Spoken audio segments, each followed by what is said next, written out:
All right, I'm gonna be giving you guys the best finishing badges in 2K23 so you can become paint demons. Take terrible shots and make terrible decisions and still score in the paint at will.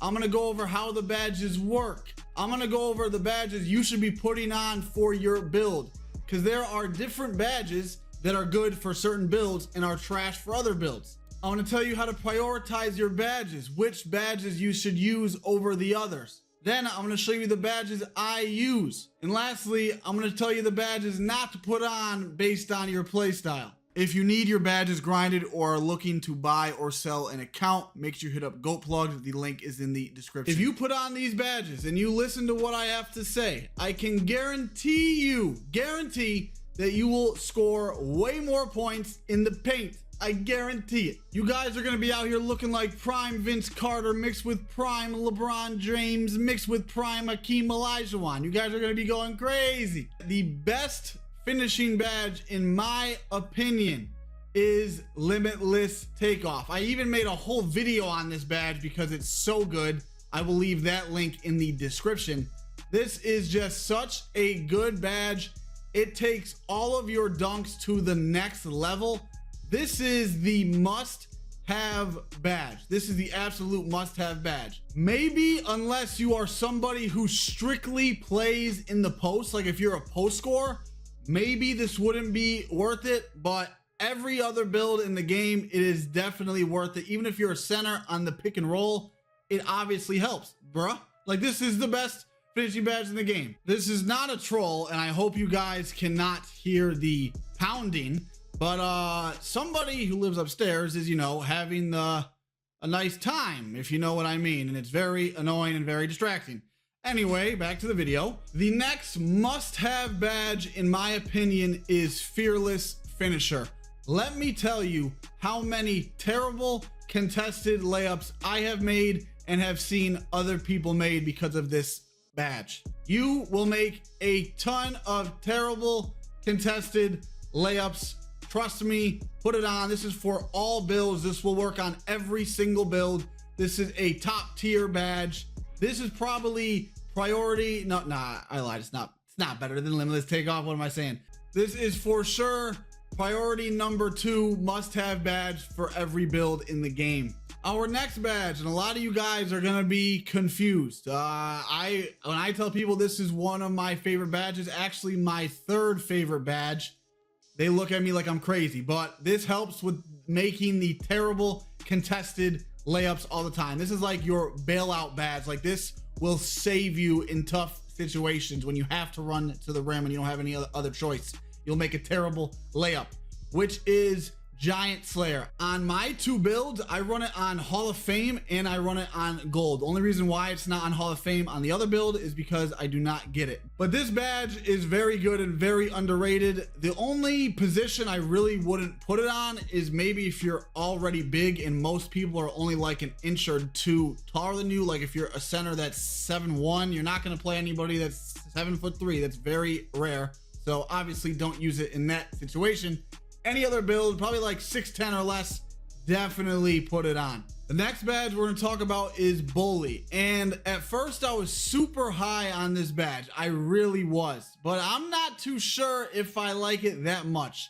I feel like it's super effective if the person that is guarding you doesn't have a lot of defense and strength. Like, I was running on a new build the other day and I only had a 30 strength. I haven't upgraded my player yet.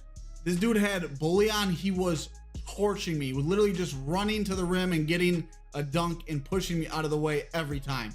So if you have the extra badges, use it, but it's not a priority. Next badge we're going to talk about is Slithery. I'm going to be honest, I do not have a lot of experience with this badge, but I reached out to a very good player and he said Slithery is a must for him. He said it helps him get the best animations in the paint for his layups and dunks, and it helps him just, you know, what the badge does. It basically helps you slither through the defense and get to the rim. You know, like I said, I don't have a lot of personal experience with it, but he's a very good player, and he told me he really needs it on his build when he's trying to run to the rim. This might cause a lot of hate in the comments, I'm not gonna lie, okay? But a very overrated badge, I feel like this is a fun badge, but not a meta badge, is Posterizer. You know, there's no benefit of it. There is, like, you know, if they're literally directly in the paint, you can get bailed out by a poster, but I'm not in that situation that much. If someone is directly standing in the paint, that means a teammate is wide open somewhere. Like, come on, guys. So I don't know. Yes, if you do know how to contact dunk with the right stick, that video tutorial is also in the description. You can get a contact dunk almost every time, but it's not like needed. Like, that situation isn't there a lot, and the badge is so expensive. So I really don't think it's needed, except if you are a big man who's like a post scorer and does drop steps and all that stuff, Posterizer is needed for sure. But if you're a guard, probably not. The next badge, very underrated. If you are a tall player, you definitely want to put on Masher. This badge definitely helps a lot. If you're a tall build, for sure put it on. There really isn't much to say about it. Anything that, if you're a tall player, put it on so you can take advantage of these little bodies on you. Come on, fellas. Next badge we're going to talk about is Fast Twitch. This is a very good badge because people like to try to block shots all the time, and to counter against Pogo Stick, you can get up before they get back down to block your shot. This is a mid-tier badge for all builds. For a center, it's probably higher end, but for the rest of the builds, I would say it's a mid-tier badge. Our next badge is probably, really, to be honest, most definitely the best badge you will ever equip, which is my subscribe button. Make sure you click it. You won't regret it. I post fantastic content.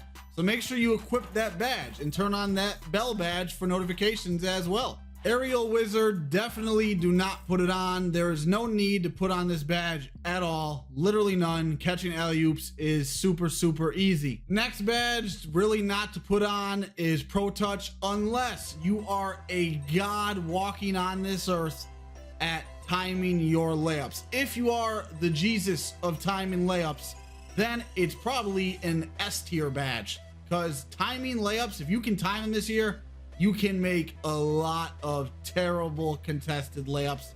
But like I said, unless you are literally Jesus of timing layups, definitely do not put on Pro Touch. Next badge is Acrobat. Unless you do those type of layups, I do not. There really is no need for them. You know, unless you're really good at hop layups and Euro steps and you like to do them, put it on, obviously. But if not, there really is no other reason to put on that badge. The Rise Up badge only works if your standing dunk is high and just increases the likelihood of it. That should be self-explanatory. If you're a big man, put this on, bruv. I would say this is a pretty high tier badge. If you are a big man, probably put it in A or S tier, to be honest. If you're a big man, you want to dunk the ball, you know, you don't want to get a contested layup. Rise Up with Posterizer, if you're a big, is a very good combo. Post spin technician, you know, if you're big, you can put it on. It's okay. I mean, if you're a post scorer, it's very good badge. Drop stepper, would probably put this on. You know, if someone small is on you in the paint, you can drop step them. If you're guarding someone who has really good post defense, really won't work though, in the experience that I have seen so far playing this game. Dream Shake, definitely do not put that on. Probably the worst post badge in the game. And sorry, I'm just going through these last badges quick because these are kind of easy and self-explanatory. And then Back Down Punisher, obviously a must-have badge if you are a post scorer, or you know, you like to do post moves in the paint, get closer to the rim, duh. But other than that, you know, it's not S tier, not A tier. I would say it's mid tier. And obviously, if you're a guard, these post badges, there is no point to put these on. So this is my current badge setup: Limitless, Fearless, and Giant Slayer. Only reason why I have on Acrobat is because I was going for clips. I normally have Rise Up on Bronze, but that is my badge setup I use on my ISO guard build. So if you have an ISO guard build, definitely put on the same badges as me if you can afford it. If not, Limitless, Fearless, Giant Slayer, in that order. Hope you guys enjoyed the video. I will answer every comment. So if you have any questions, just let me know. Go out.